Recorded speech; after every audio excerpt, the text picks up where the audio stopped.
How do you make rosemary oil at home? Process. Pick rosemary leaves and separate from the stem.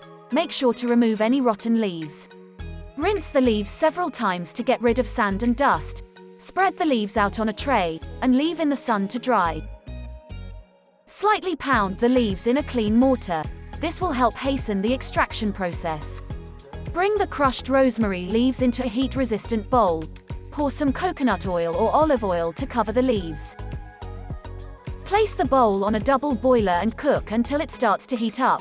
Once it has heated up, stir with a spoon from time to time to distribute the heat to the entire bowl. When it reaches a certain point, the oil will begin to take over the color of the leaves. Keep cooking until the leaves begin to fade away. Once the oil is fully infused, and the leaves have wilted away, turn off the heat and remove the oil from the double boiler to cool completely. Strain the oil into another bowl and transfer it into a storage bottle with a fitting lid. Store the oil in the fridge or on the shelf and use it whenever you need to. Hope you did get some value out of our today's video. If you really did, hit subscribe button, press the bell icon in order to get regular updates from our channel.